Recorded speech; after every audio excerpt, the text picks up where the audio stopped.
Fala galera, beleza? Bom, na aula de hoje a gente vai falar um pouco sobre a arte mesopotâmica, né? Então a arte na Mesopotâmia, galera, é uma das grandes paixões, né, dos professores de arte, da arte antiga, é a Mesopotâmia e a arte também no Egito Antigo, né? Hoje nós vamos falar sobre arte na Mesopotâmia, que também é arte antiga, assim como o Egito. A gente separado por alguns períodos de tempo, ok? Eu vou mostrar para vocês algumas imagens e a gente vai comentando sobre elas.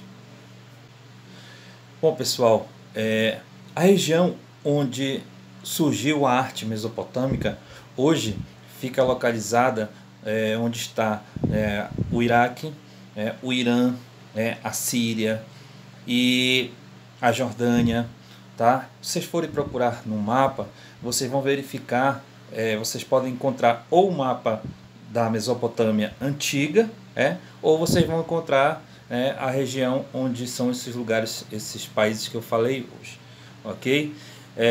Aqui atrás nós temos dois mapas, vou sair um pouco para vocês observarem.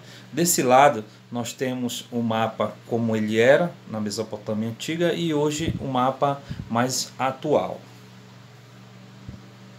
Então este mapa aqui é o mapa antigo, da Mesopotâmia, e temos algumas regiões, com seus devidos nomes, e hoje nós temos aqui já um outro mapa mais atualizado da região onde foi a Mesopotâmia antiga. Então, quando vocês forem buscar no mapa mundial, vocês vão encontrar tanto esse mapa mais antigo, se vocês colocarem Mesopotâmia, quanto esse outro mapa mais atual, ok?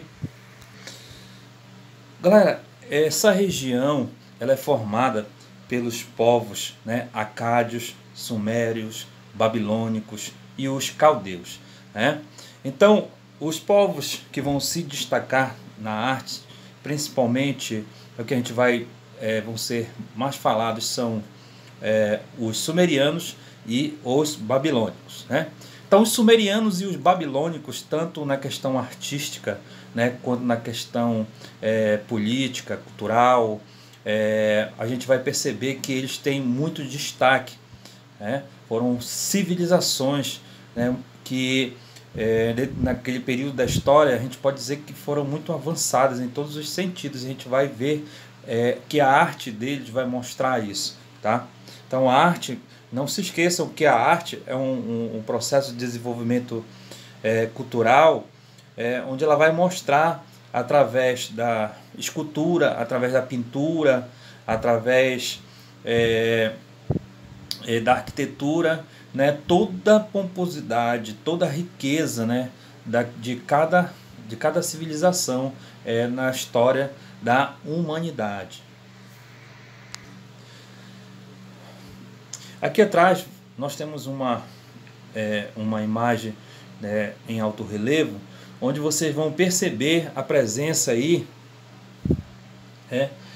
de figuras da divindade dos mesopotâmicos, tá? Então a gente não vai falar especificamente sobre cada civilização, nós vamos falar primeiramente no geralzão, tá? Então a gente vai falar sobre a arte na Mesopotâmia. Essa arte que vocês estão vendo aí atrás é a arte que nós chamamos de alto relevo, geralmente usada nas paredes dos templos mesopotâmicos, tá?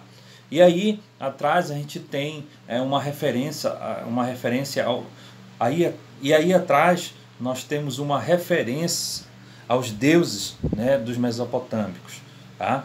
Eles eram politeístas, geralmente seus deuses estavam relacionados ao mar, ao sol, à natureza, tá?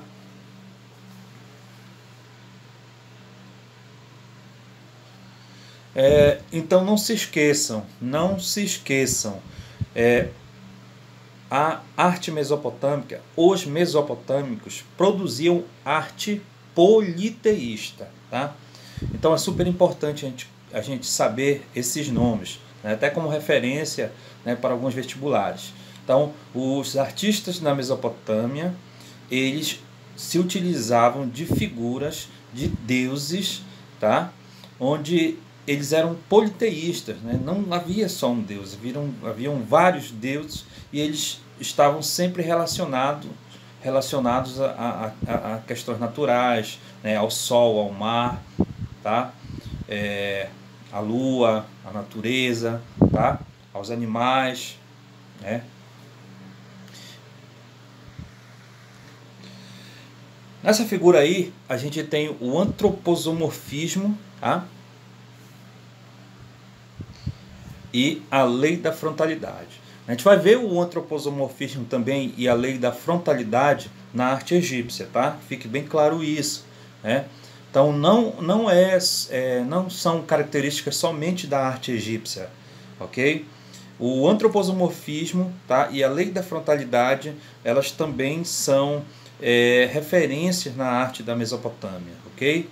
Então aí atrás você tem essa referência, né, da lei da frontalidade, tá? Onde você vai observar que as figuras elas estão de lado, tá? Você vai observar que a cabeça, né, está de lado, os olhos estão de lado, tá? Na frontalidade. As mãos e os braços também vão estar de lado, tá? Mas o tronco sempre vai estar, o peitoral sempre vai estar de frente, tá? Então isso é a lei da frontalidade, né? E o antroposomorfismo, que é essa mistura, olha só o nome, antroposomorfismo, né? Antro, homem, zou, significa animal, e claro, o morfismo, modificação da forma, união da forma.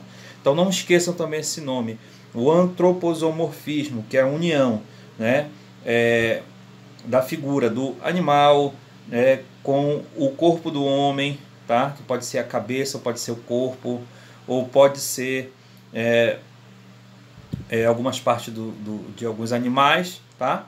E essa modificação da forma, tá? Então o nome ele já explica tudo. Antroposomorfismo, homem, animal e a forma, ok? Então os mesopotâmicos vão usar muito o antroposomorfismo nas suas esculturas, nos seus altorrelevos, tá? Agora o antroposomorfismo ele sempre está ligado à história, tá? A mitologia, tá? E as lendas de cada uma dessas culturas, tá, pessoal? Então, para eles terem produzido, né, o antroposomorfismo, tá? É claro que eles estavam relacionando essas figuras às suas divindades, que eles sempre relacionavam à natureza e aos seus deuses, ok?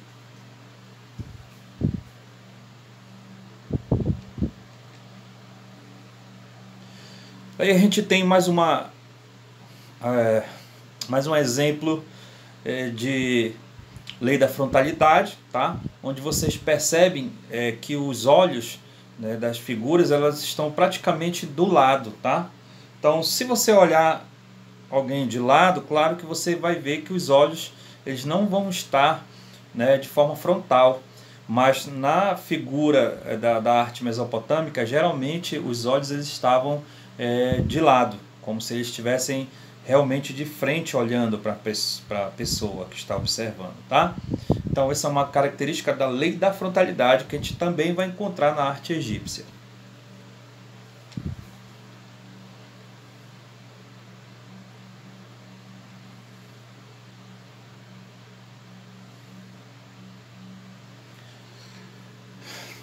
Outra característica muito importante da arte mesopotâmica é as figuras, né, maiores, né, as figuras dos deuses e dos governantes mesopotâmicos, assim como dos egípcios, elas vão ser maiores em todas as pinturas e esculturas, né? Vocês podem perceber aqui que a figura do homem, do homem comum, ou de um servo ou de um escravo, ele geralmente é menor do que a figura dos governantes, tá? Na arte mesopotâmica. Então a gente faz essa relação.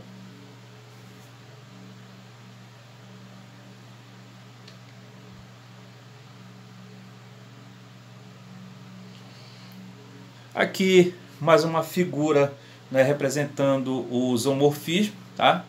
Percebam aí que essa figura é completamente zoomórfica, né, que é uma mistura do corpo, né, de um animal forte, né?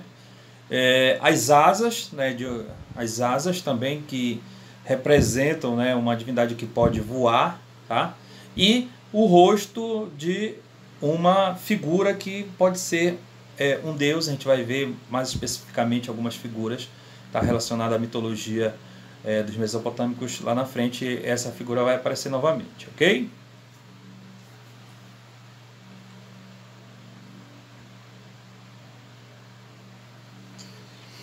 Então, galera, lembrando que essas duas figuras que vocês estão vendo aí atrás, que são figuras zoomórficas e fazem parte, né, das esculturas, né, que ficavam dentro dos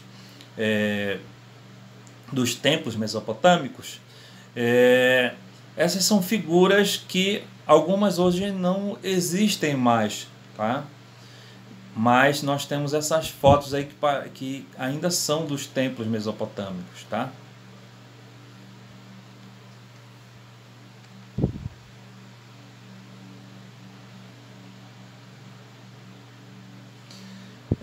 Essa figura aqui, ela pode ser chamada de dragão, né? Então percebam que é uma mistura, tá? Ela tem asa, o corpo, né, de um leão, né? E a gente tem aí, né, a cabeça, né, de um animal diferenciado. Então os mesopotâmicos também faziam muitos animais, né, diferentes, tá? Relacionando o corpo desses animais.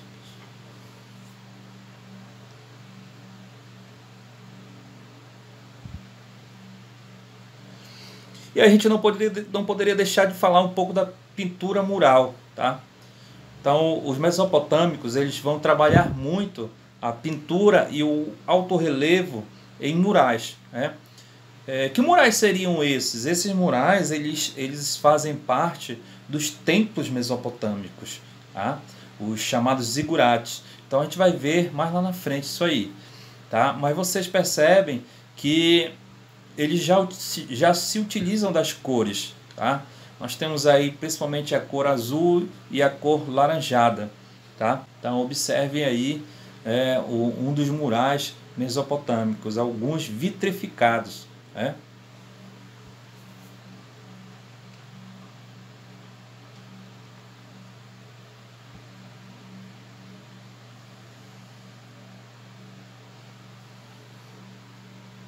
Aqui a gente tem algumas esculturas da arte mesopotâmica, onde vocês vão observar aí também a questão, né, da hierarquia, tá? Ou seja, os servos geralmente eram menores, né, escravos, pessoas comuns, tá? Geralmente a representação, né, patriarcal, que era no início uma sociedade patriarcal, onde o rei era o patriarca, né, tanto da família quanto do povo, e os seus deuses. Geralmente vão estar num tamanho maior, né, as esculturas, tá? Também vão seguir essa questão da hierarquia. Escultura de deuses e a escultura, né, dos reis, tá? Geralmente eram maiores que as pessoas normais, tá?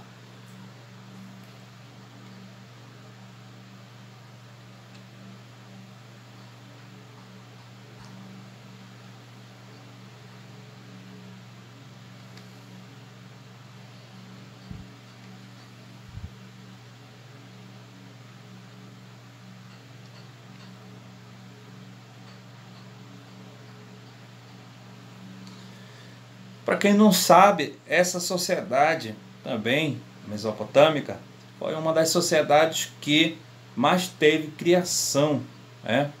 Ou seja, também foram considerados criadores, né, da música. Eles tinham harpas, né, tinham algumas espécies, né, de violões.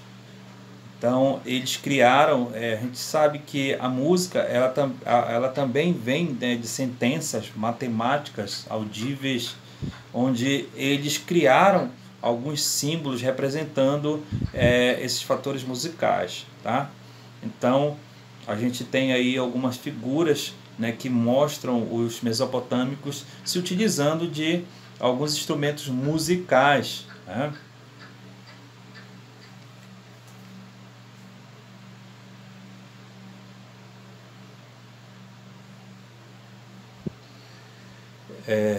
A arquitetura também fantástica, né? Esse templo que vocês estão vendo aí atrás, ele na verdade foi escavado, né? Alguns templos foram escavados, eles estavam cobertos, né, por areia, né? E outros, né, já existiam e foram apenas mantidos funcionando, tá? Mas observem, né, como eles eram, né, muito habilidosos, tá, na produção, né, dessas pinturas murais, tá?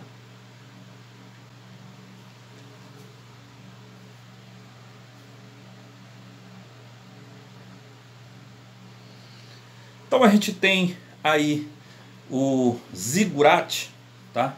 Não esqueçam desses nomes. Não, os zigurates foram os templos mesopotâmicos, né, construídos pelos babilônicos, tá? Então esse daí foi um dos principais templos construídos pelos babilônicos, o zigurate, tá? É claro que a forma não era essa. Esse zigurate ele já está, né, em situações de ruínas, mas eram templos muito bem trabalhados pelos seus arquitetos, né, pelos seus artistas. Esse templo aí que a gente está vendo atrás, é o templo da deusa Ashta, né, deusa da vitalidade, tá, e da fertilidade. Aí temos um dragão, tá? Um dragão. Eles, como já falamos anteriormente, eles utilizavam muito essas figuras, tá? Diferentes, tá? Que faziam parte da sua mitologia, ok?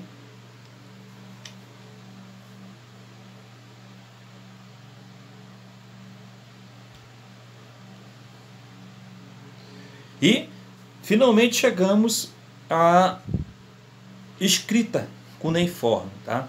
Então, galera, os mesopotâmicos eles foram dos primeiros povos a se utilizar, né, de uma escrita para representar, né, uma forma de comunicação, tá? Então, os sumerianos eles iniciaram o que nós chamamos de escrita cuneiforme, tá? Por volta de 3.000 anos antes de Cristo, como a gente se refere na questão da religião, tá? Então, observem como era a escrita cuneiforme. É claro que antes da escrita cuneiforme, eles trabalharam a escrita pictográfica, tá? Então, pictográfica, que eram determinados símbolos que já representavam determinadas frases, ou seja, um símbolo apenas representava várias frases. E logo depois eles criaram a escrita cuneiforme, desculpem. Então essa aí é a escrita cuneiforme criado pelos mesopotâmicos, especificamente pelos sumerianos, não esqueçam. Então os sumerianos foram uma das civilizações muito importantes, né, nesse processo de criação e desenvolvimento, tá, da nossa sociedade, da humanidade, tá? Então eles criaram a escrita cuneiforme como forma de comunicação.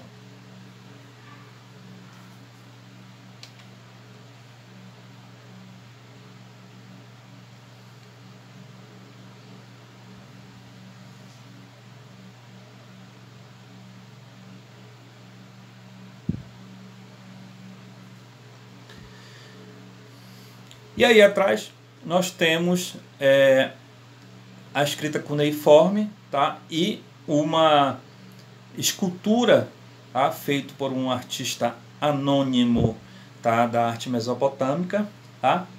Mas conta a história que após a criação da escrita cuneiforme pelos mesopotâmicos, foi possível ser criadas também várias leis, Tá? Então, após a criação da escrita cuneiforme pelos sumerianos, foi possível criar também várias leis, né? E essas leis, elas estão também relacionadas às questões culturais, às questões, né, de mitologia, às crenças, tá, nas divindades.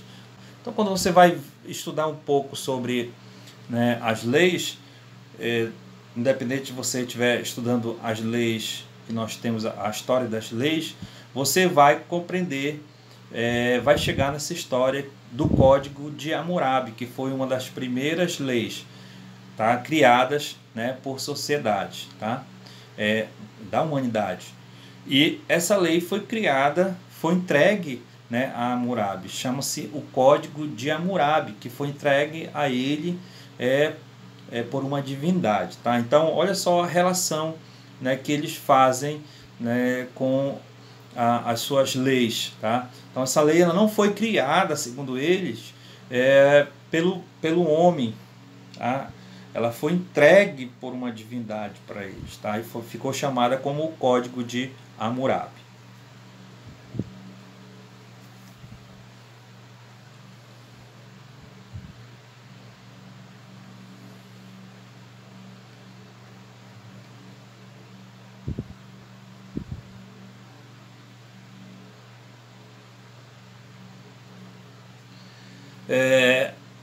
Também muito importante na arte mesopotâmica, a gente também está falando sobre as inovações que eles fizeram. Por exemplo, os mesopotâmicos criaram a arte em alto relevo, né? Então, uma questão de se pensar, foi o pulo que se deu, né, da pré-história, né? Por exemplo, que digamos que há 6.000 anos o homem estava saindo das cavernas, ele estava fazendo, né, os seus primeiros desenhos, suas primeiras pinturas, né? Nós já estudamos em aulas anteriores um pouco da pré-história. Quando se trata de história, né, para a gente se localizar no tempo 3.000 anos antes de Cristo, a gente tem os mesopotâmicos produzindo esculturas, produzindo pintura, produzindo os seus templos, produzindo a escrita, produzindo as suas leis, tá? E a gente vai observar isso a partir da arte. Olha só a importância da arte, né, para o processo, né, de revolução cultural da humanidade. Tá?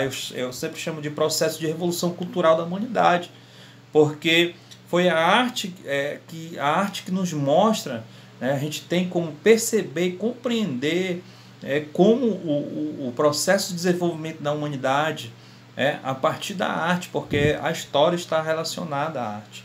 Tá? Então aí atrás a gente tem, por exemplo, os mesopotâmicos, né, produzindo as suas esculturas em alto relevo, mostrando as estrelas, né? Então a gente vai compreender que Nicolau Copérnico, né, já na Idade Média, por exemplo, alguns 1.000 anos depois, né, que vai observar as estrelas. E os mesopotâmicos, eles já produziam, eles já tinham determinado conhecimento das estrelas, tá? Dos planetas. Tá? A gente vai ver isso na arte deles. Então isso é muito importante a gente compreender isso aí.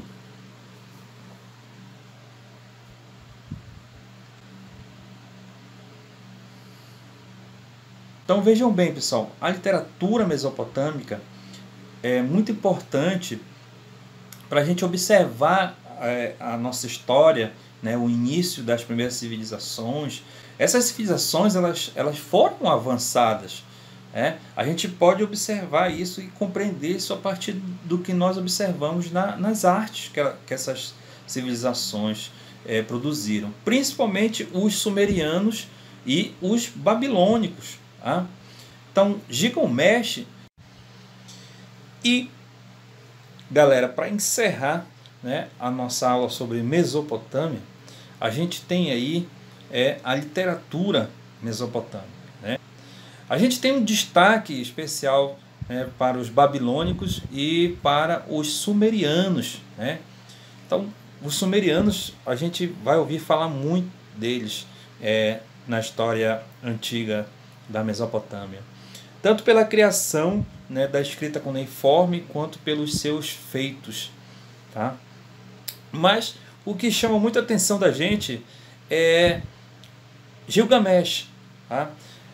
Quando se trata de literatura, né, mesopotâmica, a gente tem a epopeia de Gilgamesh e o mito da criação, tá? Então o que é que Gilgamesh vai falar, né, na sua epopeia e no mito da criação, né? Então é muito interessante quando a gente vai observar a literatura da Mesopotâmia, porque a gente vai perceber que ela tem uma relação muito grande, né, com a arte egípcia, tá? Com a literatura egípcia, com a greco-romana, que vem logo depois da egípcia, e também com a religiosa, tá? Então tudo muito do que a gente vê, né, no Antigo Testamento, tá? Do livro sagrado, a gente vai também ver que existem histórias que são muito semelhantes às histórias que a gente vê no trabalho literário dos mesopotâmicos, tá? Então Gilgamesh, ele vai relatar em suas histórias, tá, o mito da criação, né? Então a gente vai ver os seus deuses, tá? E a gente vai ver também, né, a relação que esses deuses têm com os homens e com a luta entre os próprios deuses, né, e a criação da humanidade e das primeiras civilizações. Nas histórias literárias de Gilgamesh, nós temos Gilgamesh como rei de Uruk, tá? Que foi uma das primeiras cidades, né, cidades, civilizações, né, que a gente considera como avançada pelo que a gente vê, né, na sua história, né, como além da criação da escrita, dos seus templos, tá? Do saneamento básico, das suas leis, ou seja, uma civilização como a nossa hoje, perdendo pouca coisa relacionado à tecnologia. Então, essa civilização que era regida pelo rei Gilgamesh, tá? E ele tinha uma relação com os deuses, ou seja, além de ser um dos líderes, né, um dos reis, né, dessas civilizações, ele era também considerado um semideus. Então, como semideus, ele tinha sentimentos, de estar sozinho, e acabou fazendo males a seu próprio povo, ao povo que ele, né, comandava, que ele governava. E esse povo é muito triste pelas suas maldades, escravizando e fazendo muitas coisas erradas, eles clamaram, né, para outros deuses, ou seja, para os deuses que estavam, né, acima, né, de Gilgamesh, que viesse um outro deus, né, para que eles pudessem, né, ter tranquilidade em suas vidas. Olha só que história legal. E aí o que acontece?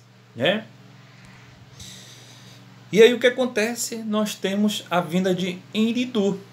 E aí Enkidu, ele vai lutar, é claro, né, com Gilgamesh, mas logo depois eles vão se tornar amigos. Aí nós temos uma deusa, que também faz parte, né, da história, tá? Mas enfim, depois ele volta, né, para o seu povo, quando Enkidu morre. Depois que eles se tornam amigos, Enkidu morre, e ele retorna para o seu povo e vai governar. Mas, gente, o que é mais interessante é que quando a gente vai relacionar a literatura, né, da epopeia da criação de Gilgamesh, tá, tanto dos deuses quanto na relação desses deuses, tá, com o seu povo, com a humanidade, a gente percebe que dentro, né, do que foi produzido na arte, tanto em alto relevo, quanto nas esculturas e quanto na pintura, essa relação que a gente tem com a literatura, a gente percebe que eles são completamente tecnológicos, completamente avançados. E aí isso vai dar o que falar para alguns pesquisadores, né, que dizem que realmente essas civilizações elas eram mais avançadas, né? Não perdiam muito para a nossa civilização atual. E aí surgem várias situações, várias histórias, várias teorias, tá, que vocês podem, né, também estar estudando. Mas é muito legal a literatura dos mesopotâmicos para quem quiser estudar. Não esqueçam, a epopeia da criação de Gilgamesh. Ok? E aí a gente vai, né, finalmente para os fatos intrigantes da arte mesopotâmica. Então, pessoal, quando você vai observar a arte na Mesopotâmia, tanto as esculturas, quanto as pinturas, quanto as esculturas em alto relevo, tá? Quanto os templos que foram construídos, como os zigurates, por exemplo, que estavam relacionados aos deuses. E então, galera, chegamos ao final, tá, da aula sobre arte na Mesopotâmia, e a gente não pode deixar de falar, é claro, sobre os fatos intrigantes, né? Então, se vocês forem parar para pensar, a arte ela acompanha, né, o desenvolvimento cultural e social da humanidade, tá? Então, por isso, a gente tem a arte relacionada tanto à história quanto às questões religiosas, tá? A arte na Mesopotâmia ela não vai ficar, né, de fora dessas questões religiosas, tá? Então, o que a gente vai ver? Nós vamos ter, por exemplo, na arte mesopotâmica, como teóricos alternativos, né, Zecharia Sitchin e o David Icke. Quem quiser, né, dar uma olhada sobre o trabalho do Zecharia Sitchin e do David Icke, vocês vão observar que eles falam um pouco sobre os mesopotâmicos, né, como realmente uma civilização que teve contato com civilizações mais avançadas, e que ensinaram tudo que eles sabiam, tanto na arquitetura, quanto nas suas leis, quanto na sua arte, no saneamento, na criação de armas, tá? Na criação de histórias, tá? Então, segundo o David, segundo o Zecharia Sitchin, tá? O homem não surge, tá? A gente vai ter a gente que falou um pouco sobre a pré-história, a gente vai compreender que foi um salto gigantesco de um homem de 6.000 anos atrás, de 6.000 anos que data antes de Cristo, né, quando se trata de linha do tempo da nossa história. Então, quando se trata, né, de períodos de tempo, tá, David Icke diz que houve uma explosão de conhecimento, e que essa explosão de conhecimento, para surgir do Homo sapiens, simplesmente que veio do homem neandertal, tá, por volta de 25.000 anos antes de Cristo, e quando chega por volta de 3.000 anos antes de Cristo, segundo eles, se não houvesse uma interferência de uma civilização, né, que mais avançada, que eu poderia viver em outro lugar da Terra que nós desconhecíamos, ou vinda de outros lugares, tá? Nós estaríamos hoje ainda, né, na pré-história. Teríamos avançado muito pouco, né? Então, esses seres, tá? Mas esses seres mais avançados, essas entidades mais avançadas, né? Ensinaram tudo para as civilizações que estavam engatinhando, né?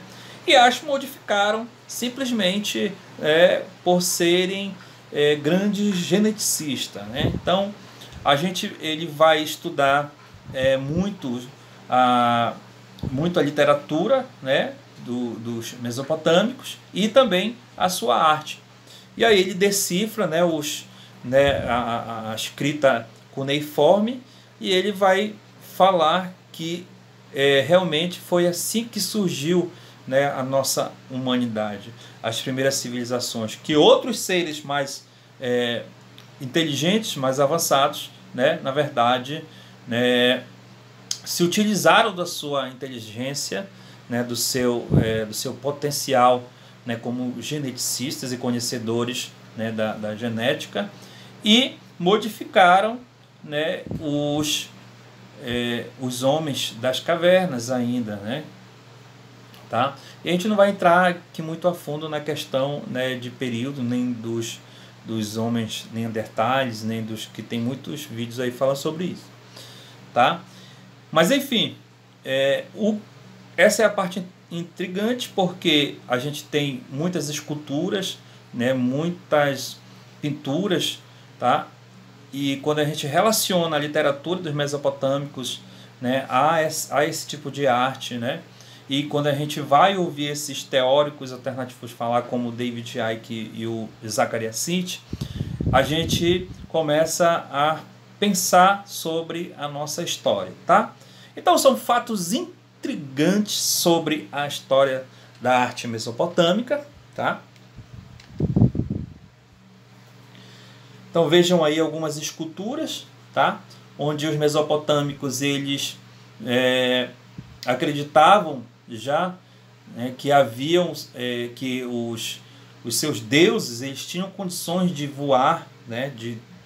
Porque a representação das asas, né, geralmente as asas para os artesãos e para os artistas eram de algo que podia voar, tá? E geralmente dentro dessas esculturas em alto relevo havia alguém, né, pilotando, ou eram os deuses, outras divindades, ou seus próprios reis que estavam se relacionando com esses seres que poderiam voar, tá? Então geralmente representado em alto relevo, tá? E aí embaixo a gente tem como se fosse um campo de força magnético sendo, né, utilizado por Gilgamesh, né, e por um outro deus aí da arte mesopotâmica, tá? E então Zecharia Sitchin ele faz essa relação. Então ele diz que nós tivemos um salto, né, do Homo sapiens simplesmente para as primeiras civilizações, porque tivemos contato com essas civilizações mais avançadas que vieram de algum lugar que nós desconhecemos, ou da própria Terra ou de outro lugar, tá? Então quando a gente observa a literatura, né, dos mesopotâmicos, alinha ela às artes, né, e mais quando a gente lê um pouco sobre essas teorias alternativas, a gente começa a compreender um pouco melhor, né, a arte dessa civilização tão importante para a humanidade. Eu espero que vocês tenham gostado, que tenham algumas imagens, tá?